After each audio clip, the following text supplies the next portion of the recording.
Good morning, and thank you for being here. I am Sherry Boston, and it is my honor and privilege to serve as the District Attorney for DeKalb County.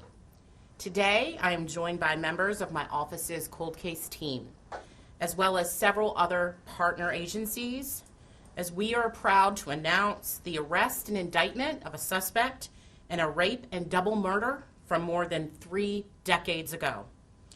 Thanks to a federal grant secured by my office late last year, DNA evidence has now linked this defendant to the murder of 46-year-old John Sumpter and the rape and murder of Sumpter's sister, 43-year-old Pamela Sumpter. On June 6th, the DeKalb County Sheriff's Office Fugitive Unit executed a warrant for the arrest of 55-year-old Kenneth Perry of Loganville. Perry was arrested without incident in Gwinnett County and remains in the DeKalb County Jail without bond.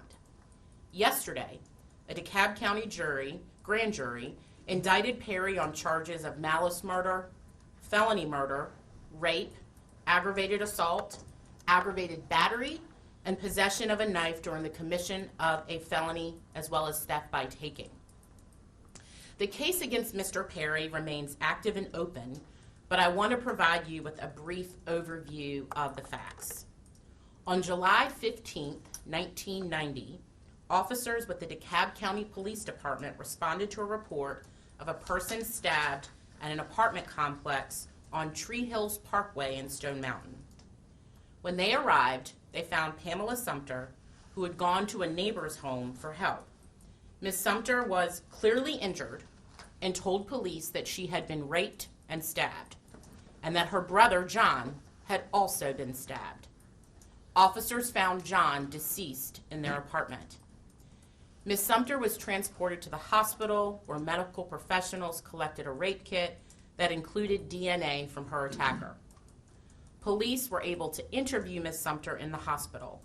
She told investigators that her brother had brought a man over to the apartment.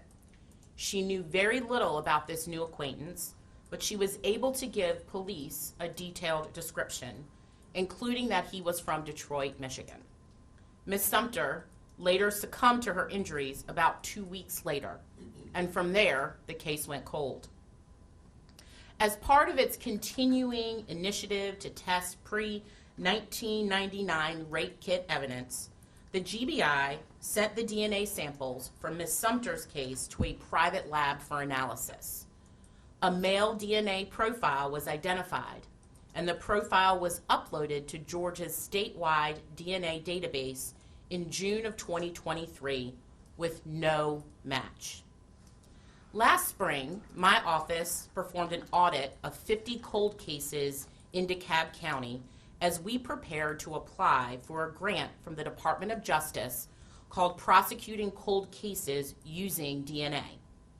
We identified about 24 cases, including this one, that we felt were good candidates for a new investigative technique called Forensic Genetic Genealogy, or FGG. FGG is a process where DNA analysis is combined with genealogy. It allows investigators to take a DNA profile from a case and run it through law enforcement accessible family tree databases to search for relatives in order to identify who that DNA belongs to and whether the person is an unidentified victim or perpetrator. The Bureau of Justice Assistance awarded our office the grant in October of 2023, and we immediately got to work. In February of this year, we worked with the GBI to upload the DNA profile from this case to the national DNA database, and within days, got a match to a sexual assault case in Detroit, Michigan. That same month, we sent a DNA sample to our private lab partner, Othram, which began working to identify the suspect through FGG. Information from both the Detroit case and the new FGG analysis led our team to Kenneth Perry. More than 30 years after the alleged crime, Mr. Perry is now awaiting his day in court. We are here today because of incredible advancements in science and investigative technology that have made what once seemed to be an unsolvable case a solid case. None of this would have been possible without the determination of our team, funding from the Department of Justice, and our partnership with Othram. Members of the Othram team were not able to be here today, but they are watching via live stream, and we want to thank them for their collaboration on this and what we hope will be many more cases in the future. While the science has brought us here today, it's remarkable, but we cannot lose sight of the terrible loss that the Sumpter's family members have suffered. For more than 30 years, they have waited and wondered if this day would ever come. But they never gave up hope that they would see justice. At this time, I would like to invite Pamela and John's brother, Mr. James Sumpter, to say a few words.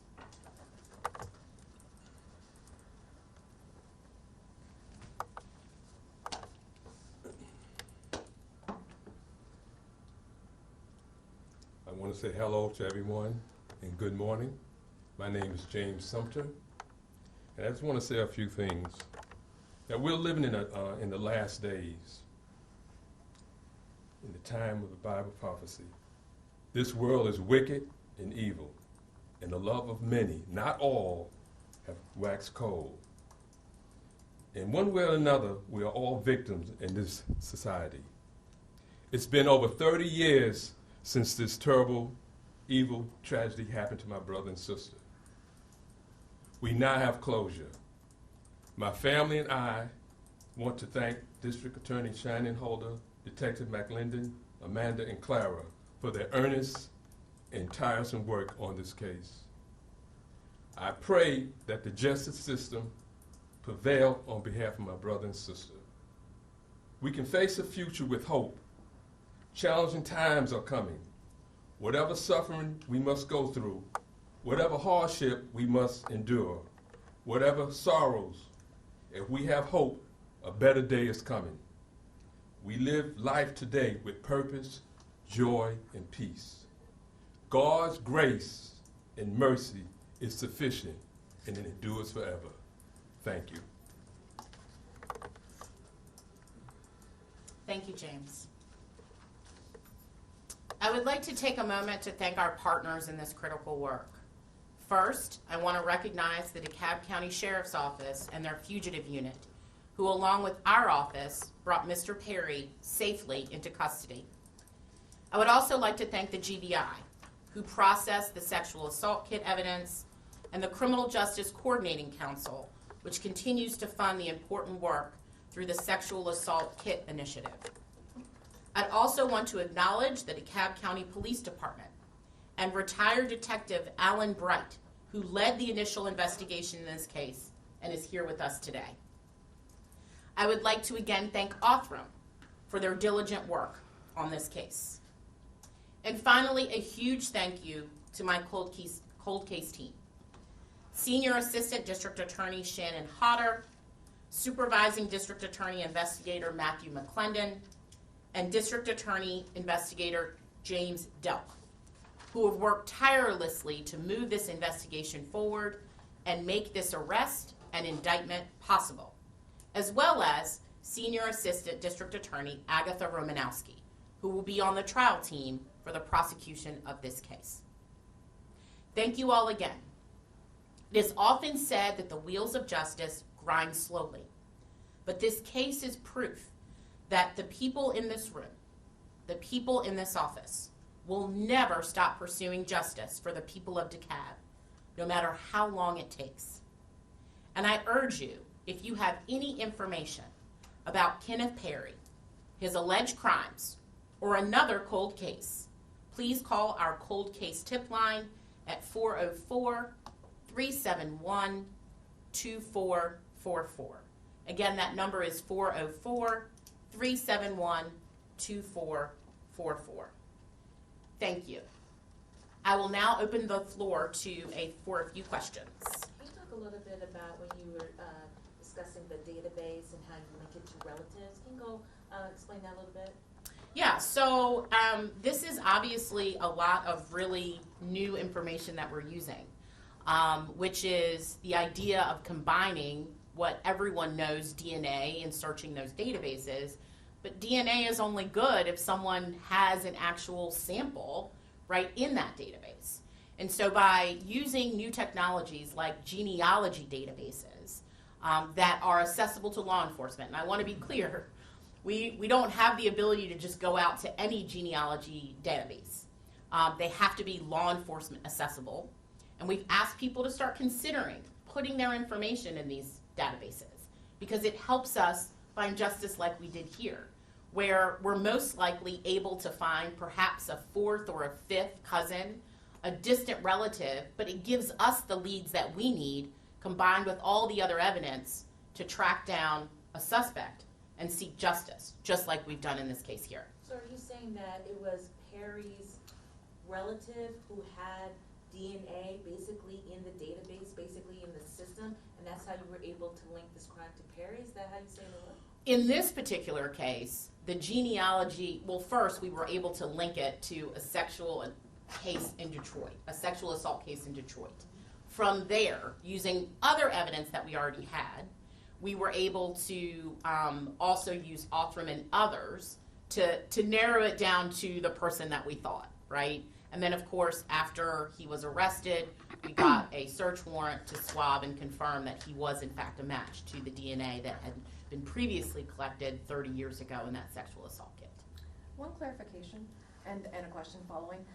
For clarification purposes, with the it says unprosecuted sexual assault for the Detroit case from 1992. Have you been able to make contact with that office? Is there any type of statute of limitations, and is that something that now could also be tacked on in their jurisdiction? I can't speak to what Detroit's going to do with that case. What I can say is that my team has been in contact, and Detroit was very helpful with my team in identifying and Mr. Perry. And then as far as my question, can you talk a little bit about your investigators when it comes to cold cases, the long-term relationships that they develop with families, and how they balance something like that pursuit of justice, but also not over-delivering when it's something that's so hard because these families have to live with this forever? Well, generally speaking, when we're talking about cold cases, these are families, because no one has ever been arrested, that our office has not been in contact with. So we are pretty mindful that once we reach out to a family, we are doing so because we believe that we are going to be able to move the case forward. The last thing that we want to do is reach out to any family and give them hope. And so we wait until we have put together enough to let families know where we are, or if we need their further assistance. But it is a fine line because we don't want to open the door only to slam it shut again with our families that have been waiting for, in this case, 3 decades. How was Perry able to evade for this long? Did he go to another state? Was he always in Georgia? Or did you guys know if he tried to get away after he did this? Well, obviously this is an open case, and we still have to prosecute it, so I don't want to get into the specific facts. I can just say that during the time, Mr. Perry's DNA was not in a database that would have linked him to this crime. So when the DNA was collected 30 years ago and then again retested as a part of our sexual assault case initiative, we could not identify him because he was not in the database at that time. Does Perry have a criminal history? I can't speak to that right now. As far as the federal funding that made this possible, I see that you've got the grant that continues over the next 3 years, starting from when it was first given to your office. Can you talk about how the success in this case and hopefully others, if that will lend you to being able to successfully get more federal funding in the future to work on more cases? That is absolutely the hope and desire. Anytime you get grant money, it's usually for a 2 to 3 year period. There's a lot of reporting that has to be done. We have to account for every dollar we've spent, and obviously the success rate of what we've been able to identify using that money. So this is what I hope to be just the beginning of our cold case work here in DeKalb. As I started out by saying, we had 600 unsolved cold case homicides in DeKalb County. So as long as people are willing to give us the funds we need to do this work, we're prepared to keep on doing it. How often are you guys able to solve crimes like this? Would you say, like, before the money, maybe we were only able to solve 10, and then now it's double that? What does that Before look the like? money, none. That's just the reality of it. Without, because most of our money is going to a lot of the scientific analysis that we're utilizing with private labs.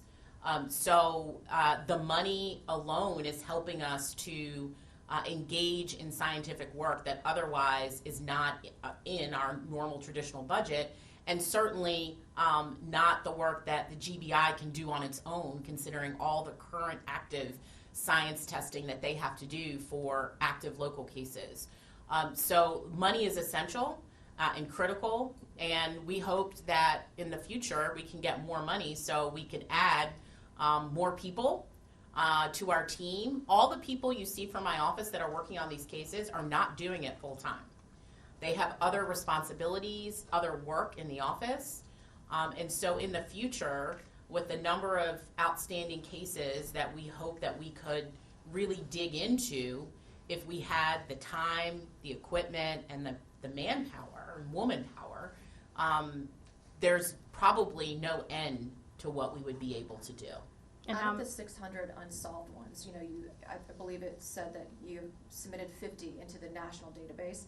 How did you go about, in this case being one of them, how did you go about selecting what cases would be optimal for you to put into that?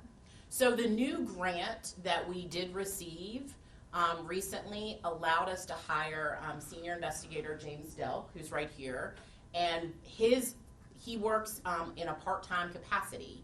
And his job is to help sift through that evidence. And we're kind of looking at each case, seeing what we have. The reality of it is just because there's a DNA sample doesn't mean it is the quality of a sample that is going to allow us to get information. We're also looking at the rest of the case. So we have to start with what we think are our strongest cases with the most amount of sort of investigative tips and go from there, which is one of the reasons why we have our tip line. We want people to reach out on not just this case, but any cold case, because the more tips we get, the more information we have, then we can link that to the new science and the new technologies that may allow us to solve a case that otherwise has gone cold. Do you know how many cases have been solved since you guys have had the money and the resources because of this money? So this will be our third case. Obviously, we had the case of William Deshaun Hamilton, and we had the case of Becky Burke, who we were able to identify her, but we did not bring any prosecution charges in that case. And then this would be the third case that we've been able to work on with this money, but the second case that we would actually be prosecuting in court.